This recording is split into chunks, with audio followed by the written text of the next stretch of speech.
हमारी संस्कृति, हमारे संस्कार सदा रहें हमारे साथ। सब्सक्राइब करें तिलक। सादर नमन, वंदन और अभिनंदन।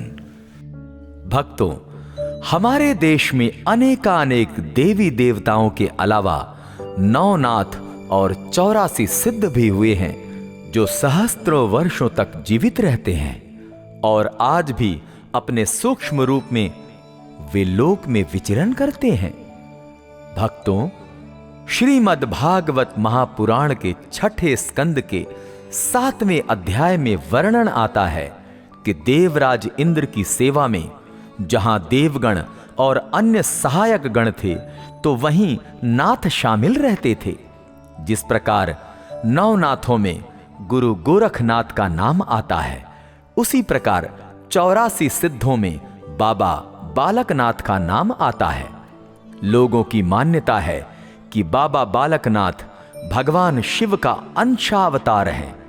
भक्तों, बाबा बालकनाथ को हिमाचल प्रदेश, पंजाब, हरियाणा और दिल्ली सहित समूचे उत्तर भारत में बड़ी ही श्रद्धा से पूजा जाता है। भक्तों, बाबा बालकनाथ के धाम को दयोट सिद्ध के नाम से भी जाना जाता है। तो भक्तों, आइए आज हम आपको लेकर चलते हैं बाबा बालकनाथ के धाम दयोट सिद्ध। भक्तों, दूसरी प्रचलित कथा के अनुसार बाबा बालकनाथ जी 3 वर्ष की अल्पायु में ही अपना घर छोड़कर 4 धाम की यात्रा पर निकल गए। यात्रा करते करते शाहतलाई नामक पहुंचे थे, जहां रत्नो नामक एक माई रहती थी जिनकी कोई संतान नहीं थी।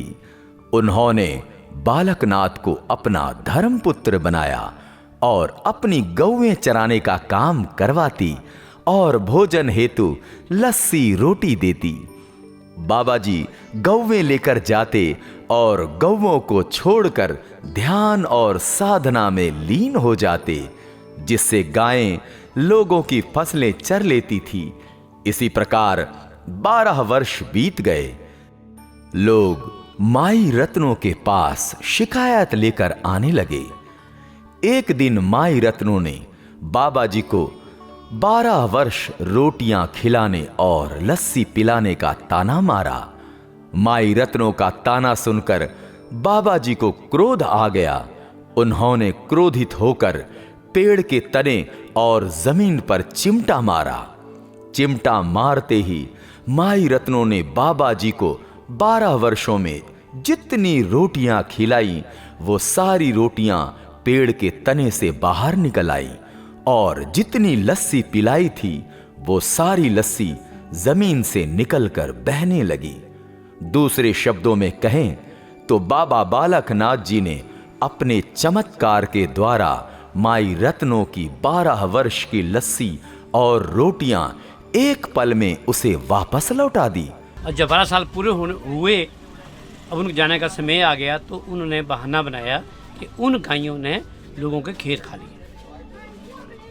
जब बाबा जी के गौइयों ने खेत खाए, सब लोग इकट्ठे होकर के उन गायों को बरसे में थाना होता था, उस थाने में जाके जमा कराए और माता रत्नों के पास गए कि हमारी सारी फसलें जो थी वो बाबा जी ने बर्बाद कर दी हैं, तो आप हमें इसका हर्जाना दो।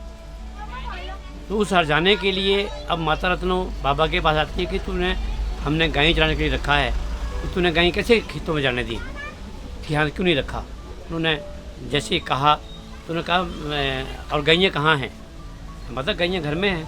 कहते कि ये लोग कहते हैं मैंने थाने में बंद कर दिया है, तो अब गायें कौन लाएगा। तो माता जी आप चिंता ना करो, गायें आ जाएंगी। लेकिन मैंने किसका नुकसान कराया पहले मुझे पता तो लगे। सारे किसान इकट्ठे हुए कि चलो हमारे साथ, आप झूठ नहीं बोल रहे हैं, चलो हमारे साथ चल के खेतों को देखो। सारे खेत में बर्बाद कर दिए उन गायों ने। जब बाबा जी उन लोगों को लेकर के माता रत्नों के साथ उन खेतों में गए तो क्या देखा, जो फसलें थी वो पहले से भी ज़्यादा लहरा रही थी, कोई नुकसान नहीं हुआ था। सब लोग अचंभित हुए, बाबा जी के चरणों में पड़ गए कि हमसे बहुत भारी भूल हुई है जो हमने आपके ऊपर ये इल्ज़ाम लगाया। तो मैं ये माता रत्नो ये बालक नहीं कोई सिद्ध पुरुष है। तो सब लोग उनकी चुनना पड़ गए। और जब माता रत्नो ने देखा गैया अपने घर में पहुंच गई थी। इससे आसपास के क्षेत्र में बाबा जी के चमत्कार के रूप में इस घटना की चर्चा होने लगी। तत्कालीन ऋषि मुनि व साधक तपस्वी लोग बाबा जी की चमत्कारी शक्ति से बहुत प्रभावित हुए और उनकी प्रशंसा करने लगे। तो आज के इस एपिसोड में इतना ही।